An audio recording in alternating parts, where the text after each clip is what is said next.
Hello everyone. So in this section and the next, we introduce several basic continuous time and discrete time signals.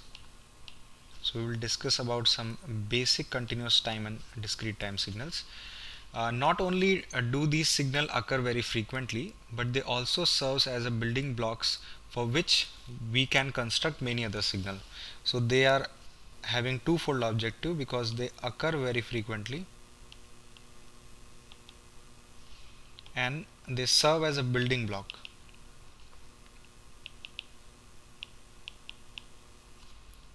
So that's why they are very important and we have to study it further. So first of all, we will study about real exponential signals.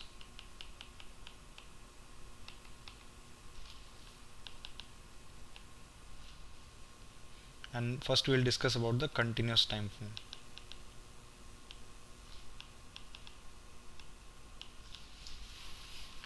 So this kind of signal has a form which is equivalent to xt is equals to c e to the power at, and here your a is a real value function.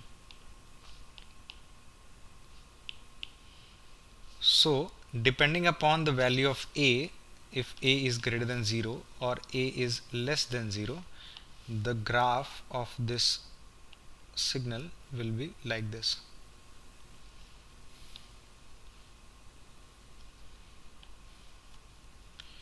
So this is your time axis and this is your output signal. So if a is greater than 0, it will be an increasing function, and if a is less than 0, it will be a decreasing function.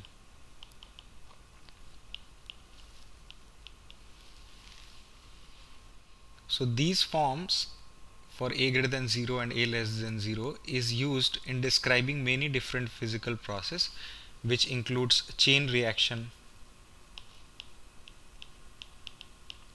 in atomic process, also some complex chemical equations,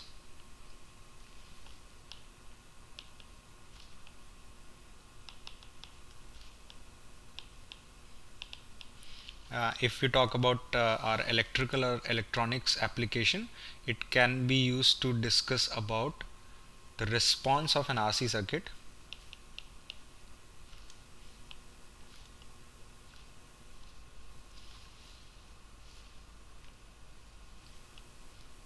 RC circuit or some damped mechanical system.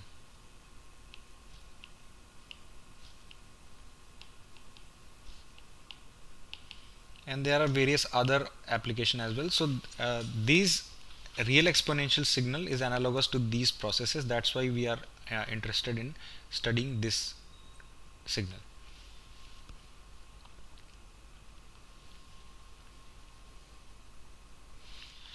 So we have discussed about your real exponential signal. Now we will discuss about your complex exponential signal.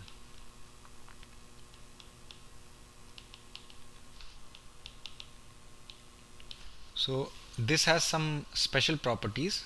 The special thing about this exponential signal, which is depicted as your xt is equals to e raised to the power j omega t, what we have done here, the general form of an exponential signal is c e raised to the power at. If a is purely imaginary,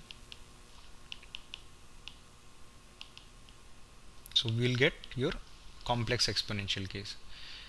So what's the property, what's special about this kind of signal?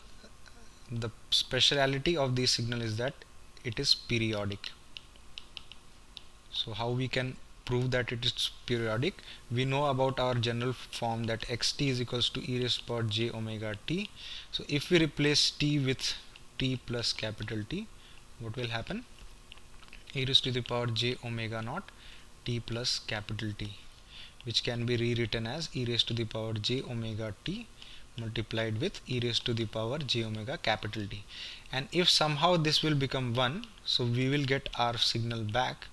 So what we will get? We'll get e raised to the power j omega t, t plus capital T will be equal to e raised to the power j omega t, and this is the basic form of signal to be periodic signal. As I already explained in one of the video, that if x of t plus capital T is equal to xt, then the signal is periodic with fundamental frequency t. So, but here the condition is that your e raised to the power j omega naught capital T should be 1. And how can this can be made 1? We have to just equate it to 1. So e raised to the power j omega naught t is equals to 1. So there are two cases. The first case will be that omega naught is equals to 0, and if this case occurs, then for all value of t it is periodic. But if omega naught is not equal to 0, then what we get is that omega naught t should be equal to 2 pi. So the t naught, that fundamental frequency, will be 2 pi by omega naught, and we'll take the mod of it. So one of the signal which is very close to your periodic complex exponential is your sinusoidal signal.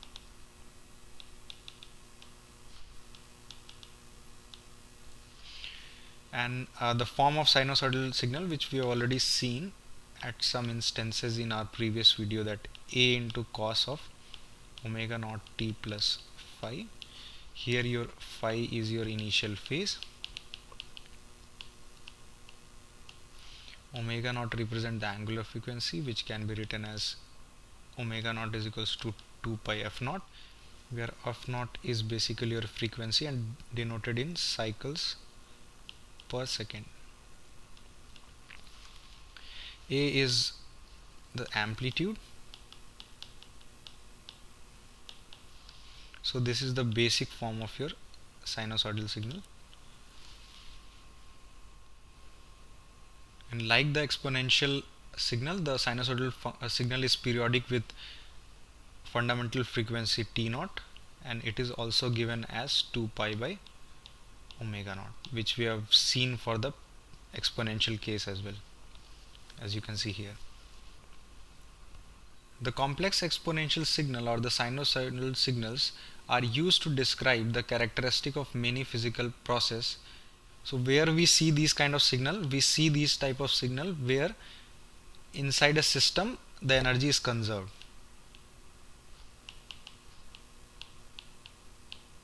And we all know some examples, like if you want to see the natural response of an LC circuit, response that is sinusoidal, or the very famous SHM, that is simple harmonic motion of a mechanical system,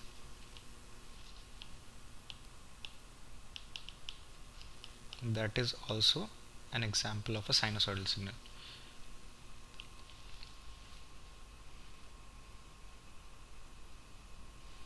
So using basic mathematics or the Euler's relation, we can have a relation between the complex exponential and the sinusoidal as e raised to power j omega naught t can be explained as cos of omega naught t plus j times sin omega naught t. This form we all know, and we will use it wherever it is applicable. And we also know that like cosine functions can be represented as the real part of the complex exponential, and the sinusoidal functions, that is sine functions, can be explained as an imaginary part of your complex exponential. So now we will discuss about energy and power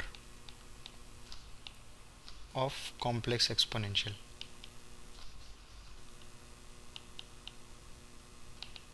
Signal. As I have already said that, and we've deduced that the complex exponential is periodic, so it will repeat itself for a period t naught, which is its fundamental period, for an interval minus infinity to infinity.